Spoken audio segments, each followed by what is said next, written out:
తెలంగాణ రాష్ట్ర సేన అధ్యక్షురాలు కవిత బీఆర్ఎస్ ను టార్గెట్ చేశారా? గులాబీ పార్టీ నుంచి వచ్చామన్న ముద్రను పోగొట్టుకునేందుకు వ్యూహాత్మకంగా వ్యవహరిస్తున్నారా? ఇప్పటికే కేటీఆర్, హరీష్ పై విమర్శలు చేసిన కవిత ఇక నుంచి గులాబీ పార్టీ కేసీఆర్ ను ఇరుకున పెట్టేలా వ్యవహరించబోతున్నారా? ఇప్పుడు ఇదే రాజకీయాల్లో హాట్ టాపిక్ గా మారింది.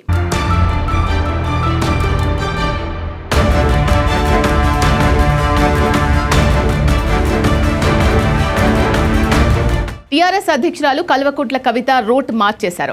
నిన్నటి వరకు మాజీ మంత్రులు సోదరుడు కేటీఆర్, బావ హరీష్ రావుపై విమర్శలు, ఆరోపణలు చేశారు. హరీష్ రావునైతే గుంట నక్కతో పోల్చారు. కేటీఆర్ను అనరాని మాటలు అన్నారు. అయితే ఎక్కడా కూడా తండ్రి కేసీఆర్ను ఒక్క మాట కూడా అనలేదు. ఆయన చుట్టూ చేరిన వారినే దొంగలతో పోల్చారు. పార్టీ పెట్టిన తర్వాత పూర్తి ట్రాక్ చేంజ్ చేశారు కవిత. తండ్రి ద్వారా రాజకీయాల్లోకి వచ్చిన కవిత ఇప్పుడు కేసీఆర్నే రాజకీయంగా ఇరుకున పెడుతున్నారు. కాంగ్రెస్ పార్టీ చేయని ఆరోపణలు, విమర్శలు కవిత చేస్తూ ఉండడం రాజకీయ వర్గాలను ఆశ్చర్యపరుస్తోంది. కేసీఆర్ను టార్గెట్ చేయడం వెనుక కవిత అంతిమ లక్ష్యం ఏంటి అన్నది అంతు చిక్కడం లేదు.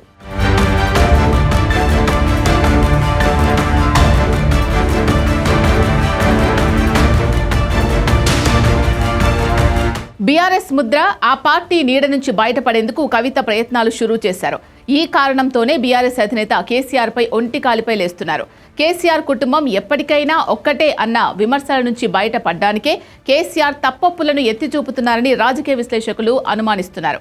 తన బలమేంటో, రాజకీయంగా ఎవరికి ప్రమాదం ఉందో విమర్శలు చేశారని అంటున్నారు. కుటుంబం కంటే తనకు ప్రజలే ముఖ్యమని, వారి సంక్షేమం కోసం పోరాటం చేస్తాను అనేలా కవిత కామెంట్స్ చేస్తున్నారు. తనకు రాజకీయ పార్టీ ముఖ్యమని, తండ్రి, సోదరుడు, కుటుంబం ముఖ్యం కాదు అంటూ తన ప్రసంగం ద్వారా తేల్చి చెప్పారు. కేసీఆర్ కూతురుగా కాకుండా పార్టీ అధ్యక్షురాలిగా రాజకీయాల్లో ఎదగాలని కవిత డిసైడ్ అయ్యారు. గులాబీ బాస్ తప్పులను ఎత్తి చూపితే రాజకీయంగా బలపడతామనే నిర్ణయానికి కవిత వచ్చినట్లు తెలుస్తోంది.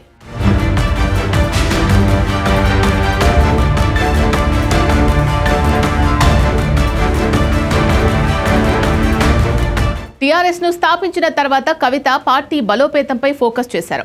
అధికార కాంగ్రెస్ పార్టీ నేతలు ఎలాగో రారు. దీంతో ఆమె బీఆర్ఎస్ శ్రేణులను ఆకర్షించేందుకు ప్రణాళికలు సిద్ధం చేస్తున్నట్టు సన్నిహిత వర్గాలు చెబుతున్నారు. బీఆర్ఎస్ క్యాడర్, కింది స్థాయి నేతలను తమ వైపు తిప్పుకునేందుకు ప్రయత్నిస్తున్నారు. బీఆర్ఎస్ లో గుర్తింపు దక్కని నేతలు ఇప్పటికే కవితకు టచ్లోకి వెళ్ళినట్లు టీఆర్ఎస్ నేతలు చెబుతున్నారు. వీలైనంత ఎక్కువ మంది బీఆర్ఎస్ నేతలను తమ పార్టీలోకి లాగాలని ఫిక్స్ అయినట్లు తెలుస్తోంది. బీఆర్ఎస్ నేతలకు నమ్మకం కలిగించాలంటే కేసీఆర్ను టార్గెట్ చేస్తేనే సాధ్యమవుతుందని డిసైడ్ అయ్యారట కవిత. తనకు బీఆర్ఎస్, కాంగ్రెస్, బీజేపీ అన్నీ సమానమే అనేలా అందరిపైనా విమర్శలు, ఆరోపణలు చేస్తున్నారు. కాంగ్రెస్ బీఆర్ఎస్ కు ప్రత్యామ్నాయంగా ఎదగాలని కవిత భావిస్తున్నట్లు తెలుస్తోంది.